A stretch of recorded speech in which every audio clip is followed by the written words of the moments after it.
Up next on GNTV.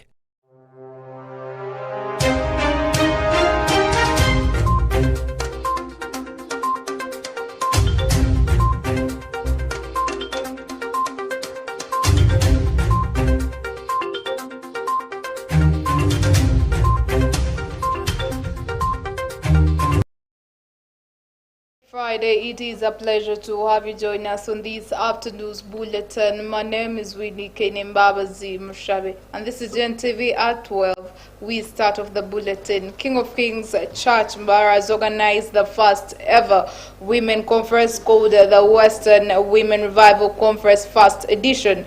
And this is to unite Western region women together. A reporter gives us more details of this report. King of Kings Church Mbarara has organized the first ever women conference called the Western Women Revival Conference First Edition to reunite Western region women together.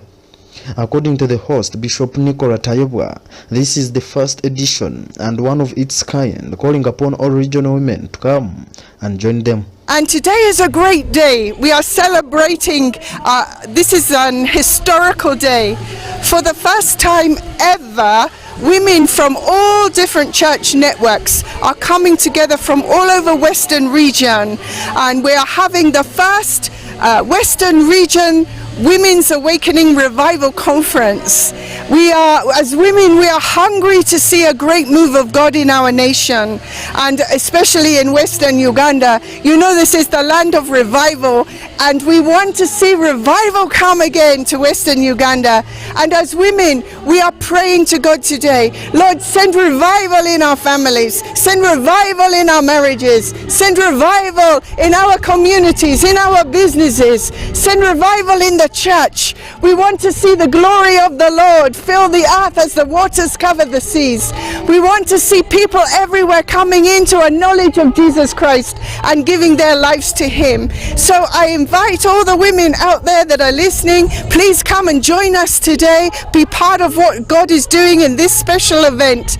We have visitors, leading national women leaders in the nation are here to minister to us, as well as our own women from Western Uganda. For all of you out there that are listening to me speak, I want to warmly invite you to today, to be part of what we are doing. Today is just the start, and we are going to continue with the Western Region Women's Awakening Revival. We're going to be taking it around all over Western Uganda and churches everywhere. We are calling them together to call on the name of our God. One of the people who have attended the event, Josimere Deborah Appeal, has called upon all ladies to come and attend because this will be massive.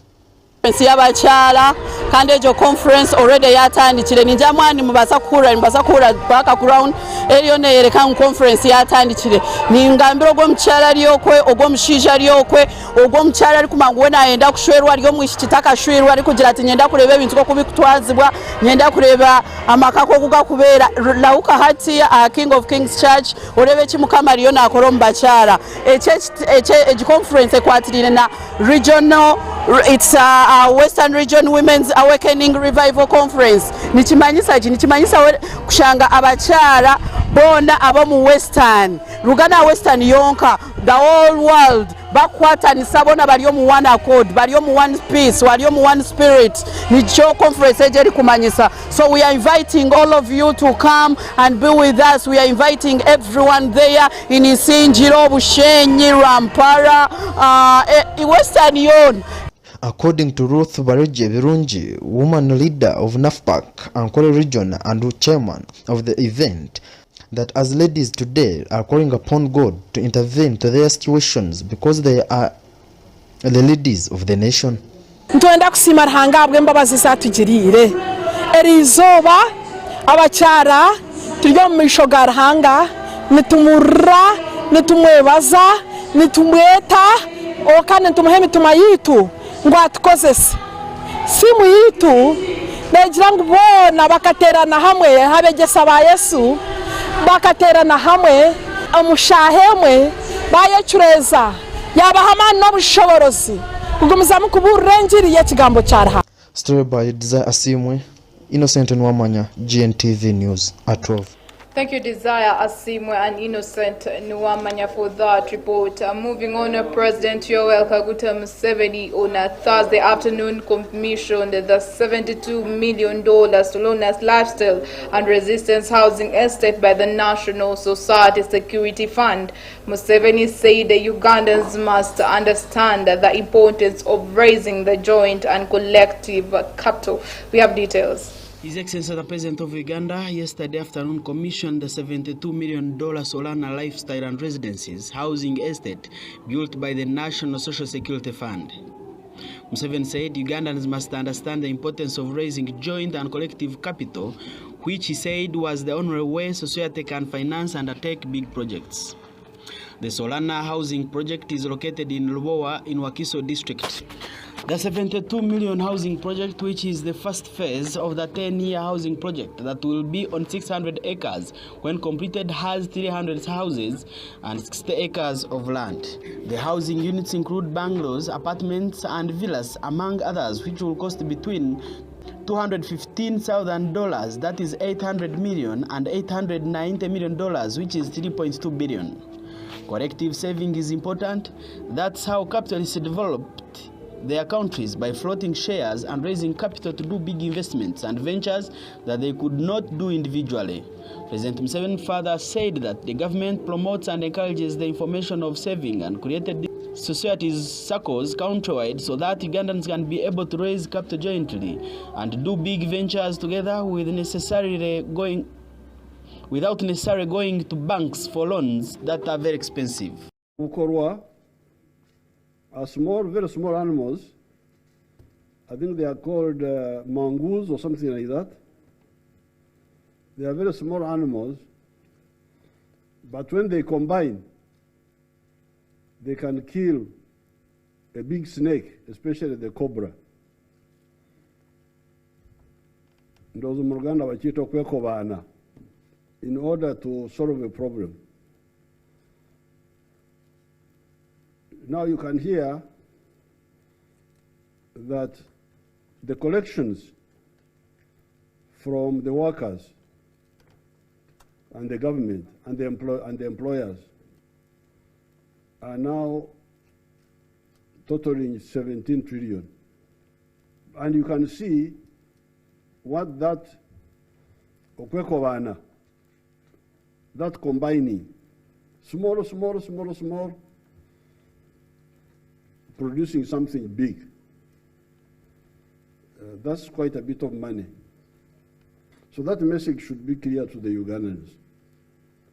They should learn from this one. Now you can see Biargaba is telling us this very good work here is only 10% of what will be done. So in other words, you are going to have a new city here, a new town. Built by NSSF. What the NRM is struggling with is to get the whole society into the money economy. For the first time, 61% of the people of the homesteads are in the money economy. But we are determined to win over even the remaining 39%. Now, once the base of the society goes into the money economy, that's the strategic success we need. Now, these other efforts we are worried about, those are tactical, they are not strategic, those are smaller things. Once the base is mobilized, then what you remain with is Okulembeka. The president further said the preoccupation of the NRM government is to get the 39% who are still in subsistence way of life and join the money economy.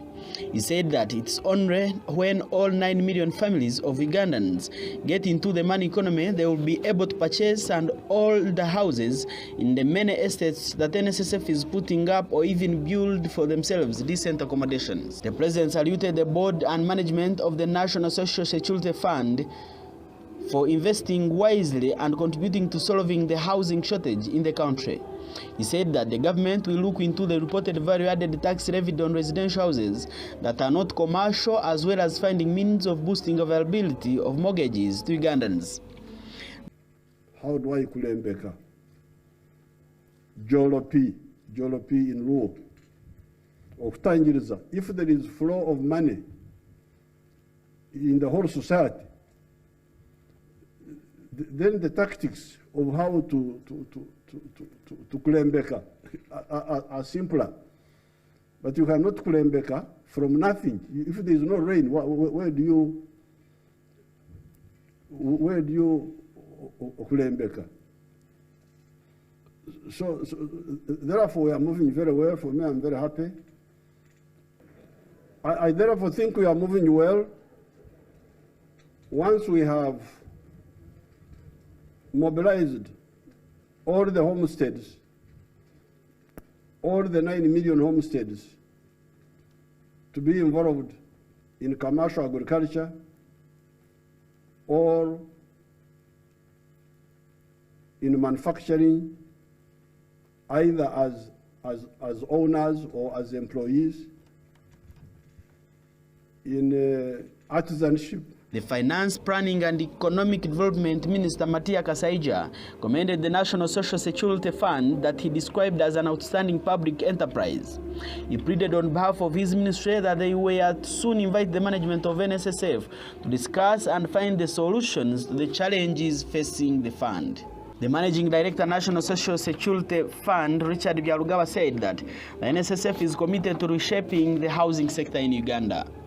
He said that with increase in rural-urban migration and industrialization, and with 13 million Ugandans now living in urban centers, and with the projection that 50% of population of Ugandans will be living in urban centers by 2050, there was a need to increase investment in housing to mitigate the housing shortage in the country. Museveni said the contribution of cities and urban centers to GDP had increased from 19% in 1995 to 43% today, which he said calls for proper planning and increased budgeting for cities and the urban centers. Of reshaping the future of housing. I believe that what we have here is the answer to all the problems that this country has ever had with regard to housing. This project that you've just seen, which is only phase 1, it is over only 60 acres of land, of which there are 600 of them. We have spent $73.3 million. We have been able to employ directly over 1,500, of which 95% of those have been Ugandans. And we have also been able to give jobs indirectly, 3,200. But what's even more interesting about this project is the amount of money we spent on infrastructure. When you came here, Your Excellency, you drove on tarmacked roads. We've been able to tarmac all the roads in the project. We've been able to do all the water storm area. We've been able to do everything that a home, a village, a town, a city must have. But the other part that we've also been able to do is that we've given the contracts to Ugandan businesses. $31 million of the $73.3 million were paid to Ugandan businesses, which represents 42% of the amount of payments. The foreign component only included the items that we had to import, things like we use for finishing, things like sanitary ware, things that are not made in huge bulk in this country. But we are assuring you, Your Excellency, that we are beginning to find suppliers who are doing it here. We've got Kapeka doing tiles, and we've got some of the other big companies that are beginning to provide material. Things like cables, we no longer import those. We are using our own Ugandan-made. Are you done? Byarugaba said that Uganda needs to develop mortgage development bank to enable Ugandans access mortgage so as to be able to buy and own residential houses. He called on the government to look into the several land wrangles that are rampant in the country, which he said had negatively impacted on the real estate developers, NSSF inclusive. For GNTV, Atkunda Matthias. Thank you, Atkunda Matthias, for that report. Moving on, the Speaker of Parliament, Honorable Anita Among, has asked has asked the concerned authorities to investigate on alleged attempt on her life. The Speaker fears that there are people plotting to assassinate her and wants the Ministry of Internal Affairs to look into the matter very seriously. Let's take a look. Speaker of Parliament Honorable Anita Mong has asked concerned authorities to investigate an alleged attempt on her life. The Speaker fears that there are people plotting to assassinate her and wants the Ministry of Internal Affairs to look into the matter with urgency. The Speaker, who took over from her departed predecessor Jacob Olanya, did not provide evidence to back up her claims. Among, however, told the House on Thursday that her vehicle was recently being trailed by unknown people and that she had officially filed a complaint with security. This is something I've only shared with the leader of opposition and I can now share it publicly. I've got an assassination report. There are people wanting to assassinate me, said Among. Mpuga reported that yesterday, Wednesday, he received a complaint from a family in Nansana where a young woman named Ted Nalubwama was abducted by people in uniform 5 days ago and is still untraceable. In response, Prime Minister Robin Anabanja promised to follow up on the matter. This government respects the rule of law and has always been praised for security. Anybody who tries to tamper with it will be dealt with, she said. Nabanja said the NRM government is in charge and the matter would be investigated. Katshabe Peace, GNTV News at 12. Peace for that report. For now, allow us to take a quick break. We return back with the international stories.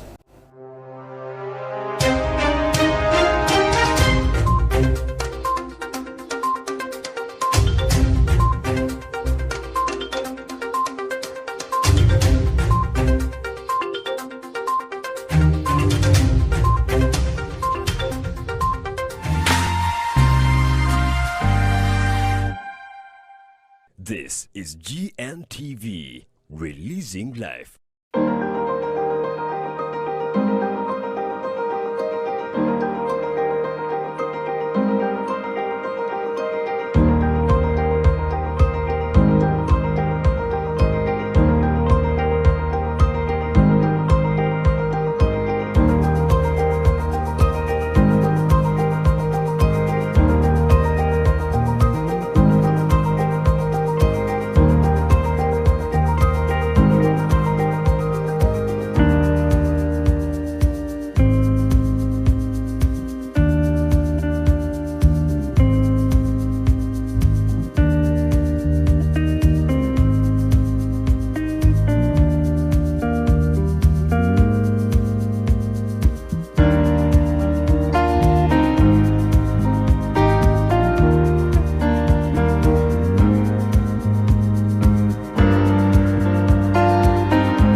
This is GNTV, releasing life.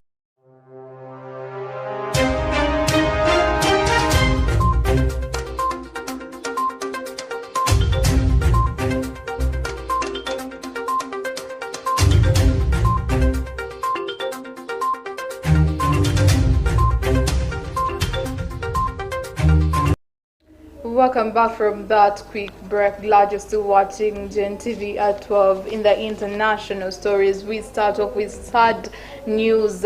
Queen Elizabeth II, Britain's longest reigning monarch and rock of stability across much of 17th century, died Thursday after 7 years on the throne, and she was 96 years of age. Let's take a look. Elizabeth to Britain's longest reigning monarchy and a rock of stability across much of the 13th century, died Thursday after 70 years on the throne. She was 96 years old. The palace announced that she died at Balmoral Castle, her summer residence in Scotland, where members of the royal family had rushed to her side after her health took a turn for the worse. A link to the almost vanished generation that fought World War II. She was the only monarch Britons have ever known, and her name defines an age. The impact of her loss will be huge and unpredictable for both the nation and for the monarchy, an institute she helped stabilize and modernize across decades of huge social change and family scandals. With the death of the Queen, her 73-year-old son, Charles, automatically becomes a monarch, though coronation might not take place for months. It is not known whether he will choose to call himself King Charles III or some other name. The Queen's life was indelibly marked by the war. As Princess Elizabeth, she made her first public broadcast in 1940 when she was 14 years old, sending a wartime message to children advocates to the countryside or overseas. She became less visible in her final year as age and flight curtailed by public appearances, but she remained firmly in control of the monarchy and at the center of the nation's life as Britain celebrated her platinum jubilee with days of parties and pageants in June 2022. Thank you, Harry Potter, for that report. Moving on, South Africa is facing a shortage of birth control stock at public health facilities. We have the details. South Africa is facing a shortage of birth control stock at public health facilities. A 2022 independent study of Richard Project, a community-led clinic monitoring organization, indicates that stockouts of contraceptives represented 40% of all medicine stockouts reported. Rural Doctors Association of South Africa says this poses a huge risk of unplanned pregnancy. Dr. Indra Governor, Rural Doctors Association of South Africa member, said information on depleted birth control stocks was sourced from 400 primary health care facilities in South Africa. Many healthcare workers, when there was a shortage of contraceptives, would recommend switching to an alternative method, which of course is something, that's not an unreasonable response from a healthcare worker who wants to do the best for their patient. Healthcare workers in public health institutions have been forced to give patients alternative birth controls. However, health rights experts say this is not a sustainable solution due to the side effects like hormonal changes. Many healthcare workers, when there was a shortage of contraceptives, would recommend an alternative method, which of course is not an unreasonable response for a healthcare worker who wants to do the best for their patient. We know that the women who cannot get access to contraceptives may need to negotiate condom usage, and we know that South Africa are high rates of gender-based violence, so these negotiations might be difficult, said Claire Watershouse, Doctors Without Borders Regional Advocacy.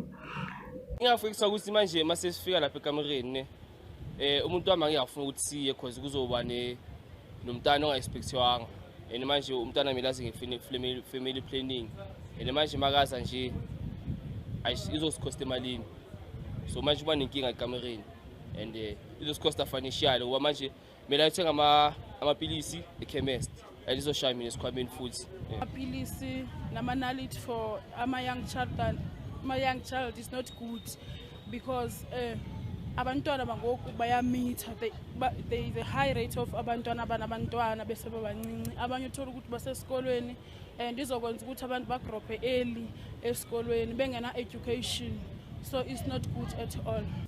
Ordinary South Africans believe failure to meet birth control talks threatens the reproductive health of women and facilities.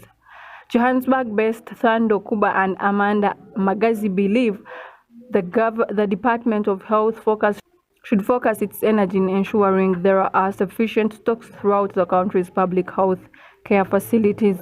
In response to the questions over the shortage of birth control, South Africa's Department of Health issued an official statement saying they are not aware of any supply contrasts and that a supply plan indicates that suppliers have insufficient stock to meet their demand.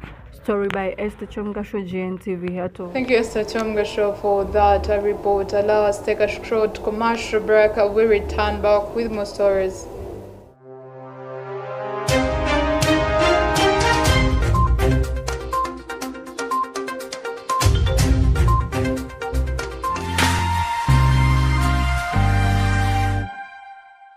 This is GNTV, releasing life. Omuzire wena kwendeza omwana by'obwegese birungi namutwara mu Midland Parents Secondary School kuri bine na Scripture Union y'amani abana babone bakora kurungi munonga kandi nari abuje nabishi boarding yonka okutwara umwana mu Midland tokwetenga bya katolize nkayinguni shopping nibakwereza bitabo uniforms obuchomo saboni yo kuna bamwe no kozi amajuto go kwesiga nomba zigwamino ogisire wono gwekito na sanitary pads zabwabishi nibahereza bikopana n'amasahani nibahereza n'intambura yabusha hari yababakuza Kampala n'umwana wawe atunga bushanja bibwabusha ebishare byabo nibirungi munonga zine mitwaro kinana na mwenda zonka kuruga sine yo kubanza mpaka sine ya mukaga ogita emitwaro 5 ya admission fee echawe kiba cyaterera bakwigurire office ahari ekira building amwarara gwa kabiri ninga kwenda kumanya bukicira tera noti mishanju shanju na munana ina noti ibiri na noti mishanju itanemwe emwishati itano noti ibiri itano azira mushanju itano ishatu kinana na mwenda abiri ni itano ashatu ni itano ninga yazira mushanju munana emwe ashatu na munana nkaga ni itano ikumi na mushanju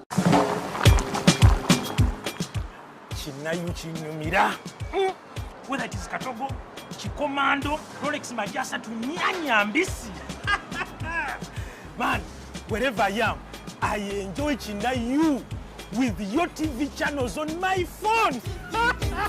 Nyumiro omurembo omupya ogujjudde ebisanyusa omuli emikutu gya TV egisuka mu kinana n'egya radio nga kwotadde ne zifirimu ng'osinziirira wonna w'oli. Genda mu App Store oteeke app ya yo TV channels ku simu yo olwo onyumirwa ennaku 3 ng'olabira bwereere ewatali kozesa data. Yo TV channels. This is GNTV, releasing life.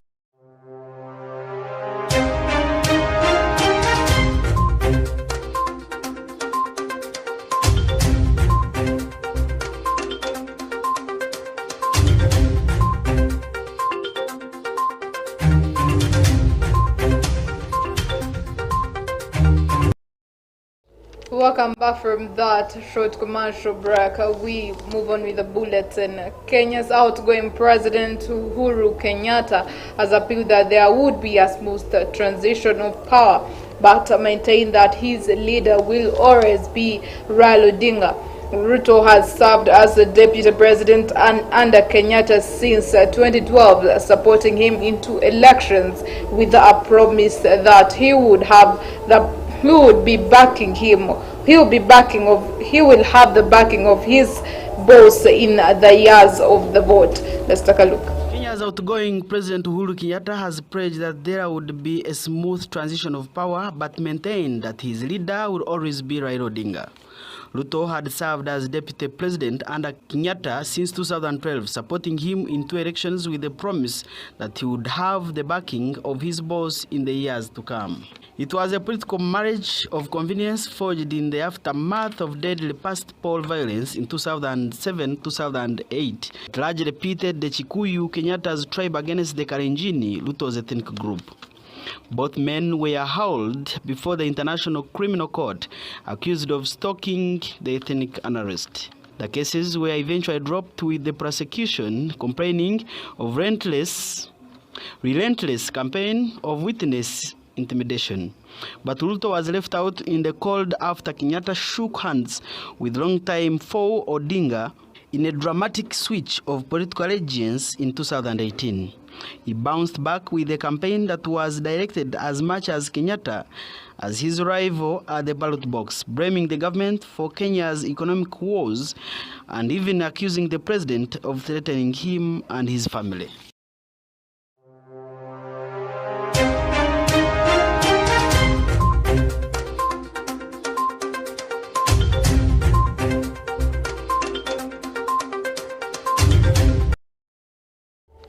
In the sports news, Manchester United led English footballers attributes to Queen Elizabeth II before their 1-0 defeat against Lusaide in the Europa League. Let's take a look.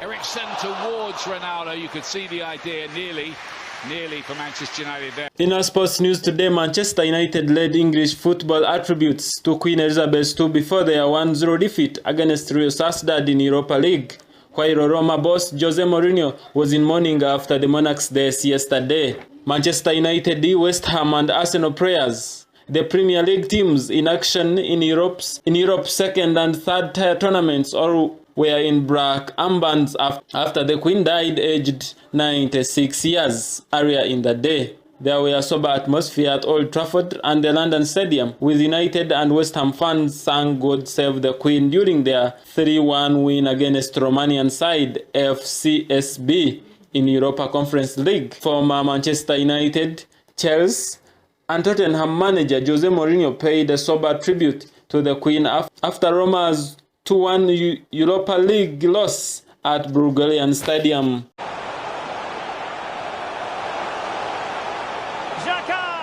Well, he really won. How can he take them on and beat? Former United, Chelsea and Tottenham manager Jose Mourinho paid a sober tribute to the Queen after Roma's 2-1 Europa League loss at Bulgarian side Ludogorets. Siamo la squadra che ha cercato di più, siamo la squadra che ha avuto più opportunità. Loro segnano quando mancano 15 minuti, abbiamo avuto la forza psicologica. Several United fans were seen crying in the stands, while Sociedad fans held their blues and white scarves left in a tribute during the minute's silence. Dobbiamo vincere la prossima e metterci in una situazione dove le due squadre che hanno 3 punti, una delle due perde o tutte le due perdono 2 punti. È fondamentale vincere la prossima. Innocent Norman.